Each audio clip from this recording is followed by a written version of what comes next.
नमस्कार, आकाशवाणी देहरादून से प्रस्तुत हैं प्रादेशिक समाचार।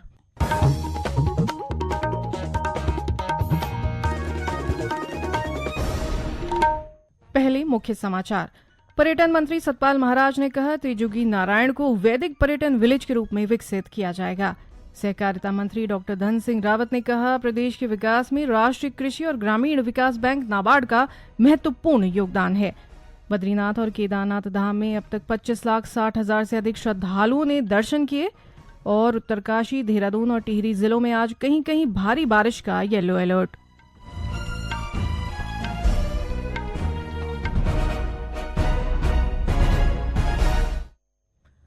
प्रादेशिक समाचार के साथ मैं व्याख्या चंदोल और अब समाचार विस्तार से। प्रदेश के पर्यटन व धर्मस्व मंत्री सतपाल महाराज ने रुद्रप्रयाग जिले में स्थित त्रिजुगी नारायण को वैदिक पर्यटन विलेज के रूप में विकसित करने के निर्देश दिए हैं। देहरादून में विभागीय समीक्षा बैठक में उन्होंने कहा कि ये स्थान इतिहास, पौराणिक कथाओं व प्राकृतिक सुंदरता की दृष्टि से महत्वपूर्ण होने के साथ ही इसे आध्यात्मिक व पारंपरिक स्पर्श वाली शादियों के लिए जाना जाता है। लिया है कि त्रिजुगी नारायण को हम वैदिक पर्यटन विलेज के रूप में उसको हम घोषित कर रहे हैं। इसके साथ साथ हम ये चाहते हैं कि हमारे जो यहाँ बेरोजगार भाई हैं वो एक ग्रुप बना करके और निश्चित रूप में टेंट्स हम उनको पैसा मुहैया कराएंगे ताकि वो टेंट्स ले सके और सुदूर क्षेत्रों के अंदर जैसे पवाली काठा हो गया, भविष्य बद्री हो गया, वहाँ टेंट पिचअप करके पर्यटन को बढ़ावा दें। पर्यटन मंत्री ने गढ़वाल मंडल विकास निगम और कुमाऊं मंडल विकास निगम के एकीकरण की प्रक्रिया में तेजी लाने के साथ ही मानसखंड मंदिरमाला मिशन की तरह ही केदारखंड मंदिरमाला मिशन का मास्टर प्लान तैयार करने के भी निर्देश दिए। समीक्षा बैठक के बाद पत्रकारों को जानकारी देते हुए पर्यटन मंत्री ने बताया कि चालू वित्तीय वर्ष में पर्यटन विभाग में 48,676 लाख रुपए की विभिन्न योजनाएं स्वीकृत की गई हैं। 2025-26 में पर्यटन विभाग में कुल 48,676 लाख 5,000 की योजनाएं स्वीकृत हुई हैं। मानसखंड मंदिरमाला मिशन में 48 मंदिरों का चयन किया गया है। प्रथम चरण में 16 मंदिर हमने लिए हैं, जिनमें 125.25 लाख जो हमने स्वीकृत किए हैं। प्रशासनिक स्वीकृति जो है 51 करोड़ 14 लाख की धनराशि जारी की गई है। 6 मंदिरों का कार्य प्रारंभ है। मैंने ये भी आग्रह किया है कि केदारखंड मंदिरमाला मिशन भी जो है बनाया जाए, जिससे कि और भी मंदिरों का प्रचार प्रसार हो सके। सहकारिता मंत्री डॉक्टर धन सिंह रावत ने कहा है कि प्रदेश के विकास में राष्ट्रीय कृषि और ग्रामीण विकास बैंक नाबार्ड का महत्वपूर्ण योगदान है। उन्होंने कहा कि नाबार्ड के सहयोग से राज्य में कई योजनाएं धरातल पर उतरी हैं और आम लोगों को उसका भरपूर लाभ मिला है और भविष्य में भी नाबार्ड का सहयोग लेकर विकास की गति को आगे बढ़ाया जाएगा। खासकर ग्रामीण अर्थव्यवस्था को मजबूती देने के लिए नाबार्ड के साथ काम किया जाएगा। नाबार्ड के उत्तराखंड क्षेत्रीय कार्यालय देहरादून में 44वां स्थापना दिवस समारोह कार्यक्रम में सहकारिता मंत्री ने ये बातें कहीं। इस अवसर पर उन्होंने स्वयं सहायता समूह और कृषक उत्पादक संगठनों की ओर से लगाए गए स्टॉलों का अवलोकन किया और उनके द्वारा बनाए गए उत्पादों की सराहना की। डॉक्टर रावत ने उत्तराखंड सहित पूरे देश में कृषकों की संख्या में निरंतर कमी को चिंताजनक बताते हुए कहा कि इसके समाधान के लिए नाबार्ड और सरकार को मिलकर काम करना होगा। उन्होंने कहा कि सहकारिता के क्षेत्र में महिला सशक्तिकरण को बढ़ावा देने के उद्देश्य से इस क्षेत्र में महिलाओं के लिए 33% आरक्षण का प्रावधान किया गया है। बहुउद्देश्य सहकारी समितियों में सचिव की नियुक्ति के लिए प्रावधान किया गया है। उन्होंने उम्मीद जताई कि नाबार्ड के सहयोग से राज्य और तेजी से विकास करेगा और आत्मनिर्भरता की ओर अग्रसर होगा।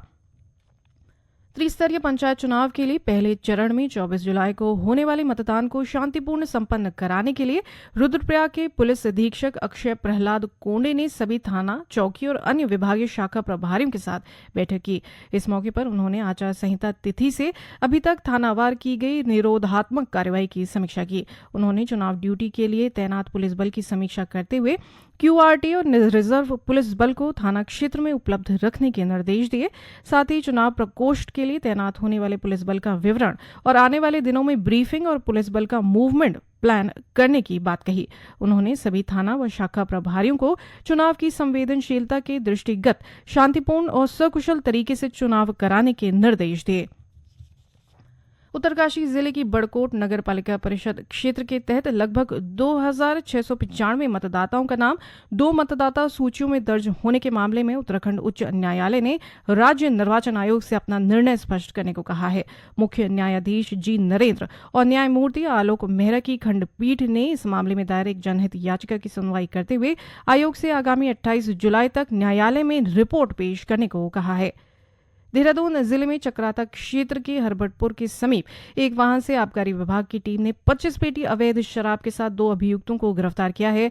पूछताछ में अभियुक्तों ने बताया कि ये शराब पंचायत चुनाव में खपत के लिए चंडीगढ़ से लाई जा रही थी।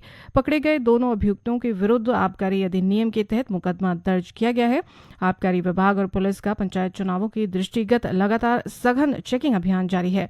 उधर देहरादून पुलिस ने भी पंचायत चुनाव के लिए लाई जा रही 12 पेटी अवैध शराब के साथ 2 लोगों को गिरफ्तार किया है। ये समाचार आकाशवाणी के देहरादून केंद्र से प्रसारित किए जा रहे हैं। ताजा समाचार के लिए आप हमारे सोशल मीडिया एक्स व Facebook page Akashvani news Uttarakhand को फॉलो कर सकते हैं। साथ ही ये समाचार हमारे YouTube channel Akashvani news Uttarakhand पर भी उपलब्ध हैं। बद्रीनाथ और केदारनाथ धाम में बरसात के बावजूद तीर्थ यात्रियों का आगमन लगातार जारी है। अब तक 25,60,000 से अधिक श्रद्धालुओं ने दोनों धामों के दर्शन किए हैं। बद्रीनाथ केदारनाथ मंदिर समिति के अध्यक्ष हेमंत द्विवेदी ने बताया कि सावन माह में केदारनाथ धाम में यात्रियों की संख्या पिछले सप्ताह की तुलना में बढ़ गई है और धामों में बड़ी संख्या में कांवड़िए जलाभिषेक के लिए पहुंच रही हैं। उन्होंने बताया कि केदारनाथ धाम में 13,91,000 से अधिक तीर्थ यात्रियों ने दर्शन किए हैं।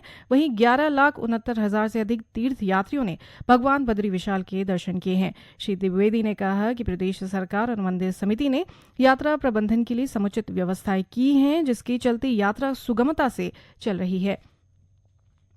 रुद्रप्रयाग जिले में स्थित तृतीय केदार तुंगनाथ मंदिर में 95,000 से अधिक श्रद्धालु दर्शन कर चुके हैं, जबकि भगवान केदारनाथ के शीतकालीन गद्दी स्थल ओमकारेश्वर मंदिर ऊखी मठ में 34,000, शिव पार्वती विवाह स्थल त्रिजुगी नारायण में 1,28,000 और द्वितीय केदार मदमहेश्वर धाम में 10,000 से अधिक तीर्थ यात्रियों ने पूजा अर्चना की है।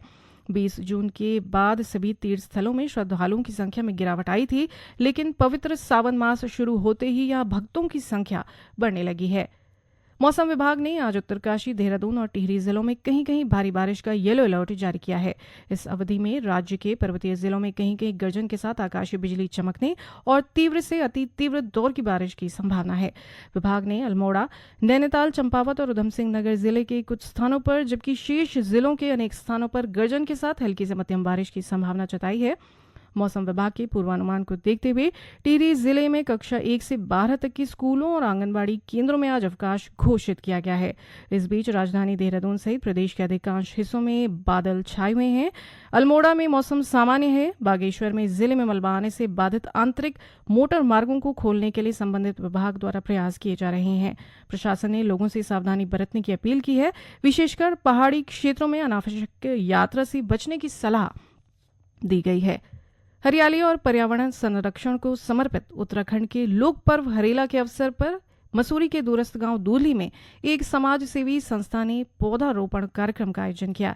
इस अवसर पर संस्था के सदस्यों और स्थानीय ग्रामीणों ने 30 से अधिक विभिन्न प्रजातियों के पौधे रोपे और पर्यावरण के प्रति अपनी जिम्मेदारी का परिचय दिया। संस्था की संयोजक जसबीर कौर ने बताया कि इस आयोजन का उद्देश्य केवल पौधे लगाना नहीं बल्कि उनकी सुरक्षा और देखभाल की जिम्मेदारी निभाना भी है। हम पर्यावरण को बचाने का हमारी समिति ने संकल्प लिया है और हम चाहते हैं कि हमारा जो आसपास का क्षेत्र हो हरा हो, हमारा उत्तराखंड हरा भरा रहे। और क्योंकि उत्तराखंड में हरेला पर्व जो है एक लोक पर्व के तौर से मनाया जाता है, तो इस अवसर पर हम लोग विभिन्न प्रजातियों के यहाँ पर हमने वृक्ष लगाए हैं। आज हमने गोल्डन साइप्रस, चिनार, दालचीनी, आंवला और भी कई मेडिसिनल प्लांट्स यहाँ पर लगाए हैं, जो कि मसूरी की भौगोलिक स्थिति में लग सकते हैं। तो हम सब ने यहाँ पर संकल्प लिया है कि हमने जितने पौधे लगाए हैं इनको बचाने का संकल्प लिया है। हरेला पर्व उत्तराखंड में प्रकृति, हरियाली और जीवन के प्रति श्रद्धा का प्रतीक माना जाता है। इसी भावना के साथ संस्था ने इसे सिर्फ एक त्योहार नहीं बल्कि हरियाली अभियान के रूप में मनाया। अंत में मुख्य समाचार एक बार फिर।